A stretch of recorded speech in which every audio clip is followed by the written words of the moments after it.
Hi, and welcome to the fifth in our series of videos about action research. As I've mentioned earlier in the other videos, these are really just conversations and discussions about action research. They're not professionally recorded or anything. It's just me in a little camera booth here recording some ideas. I hope you find them helpful. This is the fifth in the series, and this is the series of 12, and this is where it comes in. We'll be developing the others, and maybe once we're finished we might do some more if there's a need. So give us some feedback. So today we're talking about communicative spaces, and communicative spaces is a term developed by a philosopher called Habermas, who's a German. He's actually still alive and still writing, and in fact he's got a Facebook page if you want to follow up further.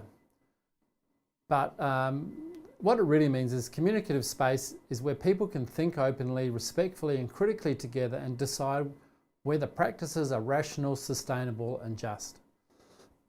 And there's some terms there we'll pick up in this video and as we move on. A communicative space is inclusive, but it's also permeable. People move in and out. It's a voluntary space and it's autonomous. People don't have to be involved, and this is one of the things I noted earlier, that where action research is required, perhaps from a systemic level on teachers or staff to be involved in, then we would argue it's not any longer a meaningful form of action research. Action research has to be undertaken by people voluntarily, and they have autonomous control over what it might look at within the broad parameters of their profession. In this sort of communicative space, people have communicative freedom, and that means people can speak and people can listen, people can choose to remain silent. Often we have systems where people are forced to talk, and we think this is counterproductive. Now, in saying that, obviously we want a communicative space, particularly around action research projects, where people want to contribute and all want to talk, and there's systems and a sense of collegiality that everyone is listened to and has an opportunity. But it's in no way is a sort of a contrived sense of collegiality. So with these broad ideas, we think a communicative space is the foundation for participation in critical participatory action research. And if you're working with a group of colleagues, it might be a good time to stop now or at the end of the video and think about how you might develop this sort of community. It doesn't happen easily, and it takes time and effort and commitment. In critical participatory action research, as we've noted previously, the key question is, well, who's a participant? Who's participating in this action research? And the key to answer that question is to ask who's involved or who's infected or who's included. So if you are a group of teachers thinking about developing your teaching practices, then the main participants will be you as teachers. But also, as we think is important, the students are involved. It's their learning that you're talking about. And although they wouldn't be involved in the same way that you are as teachers, they need to be included in some way. Similarly, if you're in a school, you'll have a principal who I'm sure has a vested interest in the learning and teaching that goes on in classrooms. And so they are a participant in the study, or in the project, or in the action research that you're doing. It doesn't mean they're going to come to every meeting and talk about every detail, and they're going to do all the things in the classrooms, because they may not even have a classroom, but they are involved and they should be included. And it's up to you to decide how that would happen. So in this sense, we think that collaborative action research is really the only sort of action research there is. There doesn't seem to be any scope for individual action research, although it's possible that in some remote places you might be able to find out with an instance where that occurs.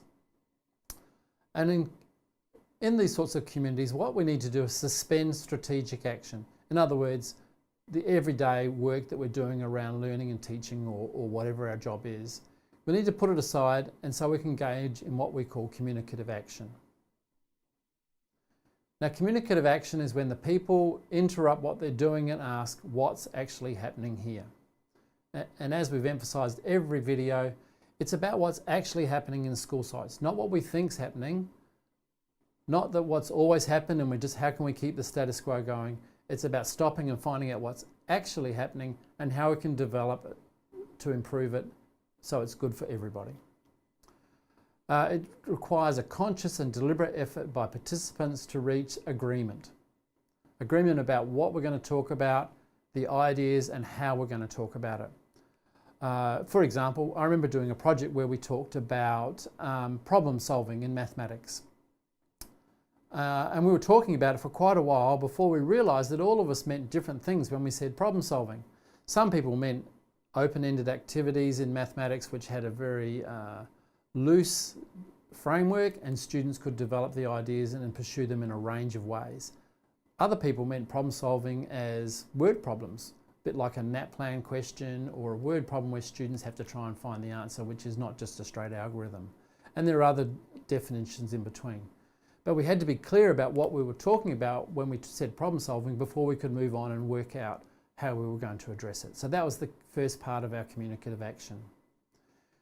We had to reach mutual understanding of each other's points of view and perspectives. And again, if you're in any sort of community, and again I'll use the example of a school group of teachers working together, you probably have got all different styles and ideas about student learning and teaching. One of the departments I've involved with was the mathematics department, and we had one teacher who was very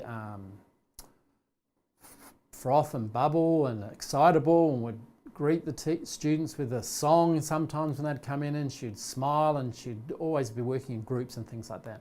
We had another teacher who had students sitting in rows and columns and were very rigid and were very formal in the way they taught. And there was nothing to say that either one was better or worse, but we had to try and understand each other's point of view and our perspective on learning rather than just trying to make them like us.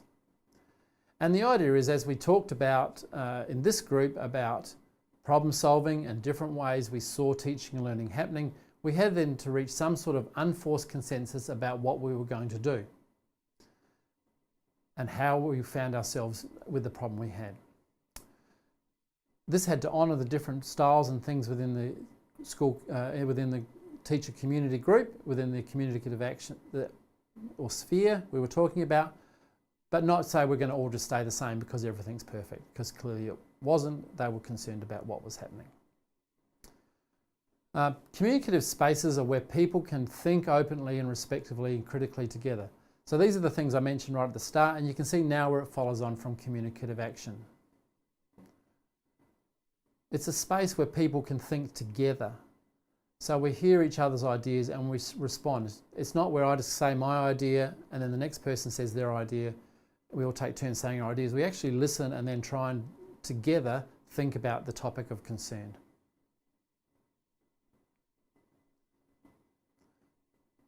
So these are the foundational spaces. We've called them communicative spaces using the Habermas term, but you just might call it a group meeting or something like that. But it's the foundation where we meet together to address the problems and issues, or the problem or issue we've decided is important in our particular educational site. And if you have this sort of community, if you have this sort of shared collegiality about teaching and learning in your school site or in your department or in your syndicate or whatever it is, then you're in a place where you can engage in school-based educational development. Educational development which is responsive to the particular needs of the students, the learners and the community in which you work. And we think that's what the heart of action research is about in school sites. So again, if you want to find out more about collaborating with Griffith University on action research, there's the contact details for the Professional Learning Hub. David Noonan's the manager, and that's his email address, and he's very helpful and a very nice man. Or if you want to get hold of with me directly, there's my contact details. In the next video, we're going to look about critical participatory action research and how that links together with school-based educational development.